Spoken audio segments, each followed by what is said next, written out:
अधिक मास, जिसे पुरुषोत्तम मास भी कहा जाता है, भगवान श्री हरि विष्णु को अत्यंत प्रिय माना गया है। यह मास लगभग 3 वर्ष में एक बार आता है। इसे महीने में किया गया जप तप दान व्रत पूजा कई गुना फल देता है।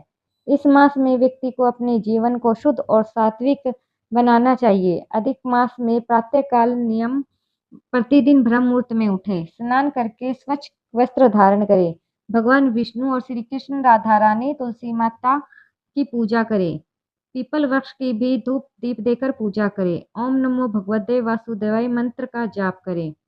गीता, विष्णु सहस्त्र नाम, श्री भगवत रामायण पाठ करे, तुलसी पर जल अर्पित करें। इस महीने में दान का विशेष महत्व है।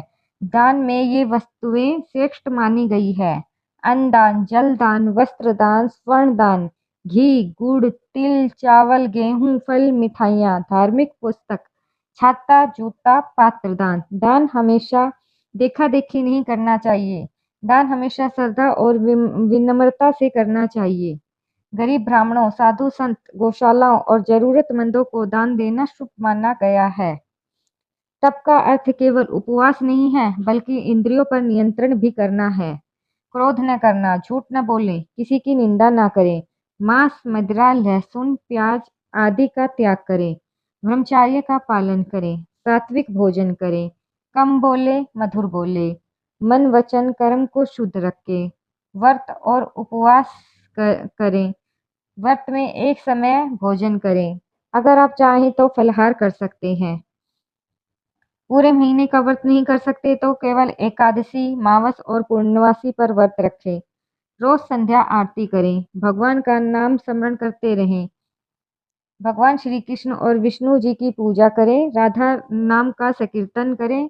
दीपदान, इस मास में दीपदान का विशेष महत्व है।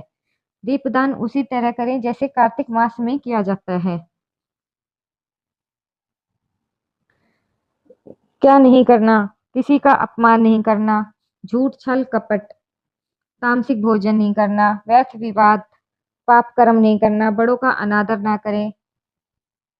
जो व्यक्ति अधिक मास में श्रद्धा से दान तप व्रत भगवान का स्मरण करता है, उसके पाप नष्ट होते हैं, भगवान पुरुषोत्तम की विशेष कृपा प्राप्त होती है।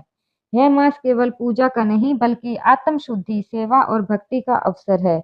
इसलिए हम सभी को अधिक मास का पूर्ण लाभ लेना चाहिए। जय श्री कृष्ण, जय श्री राधे, जय श्री हरि विष्णु।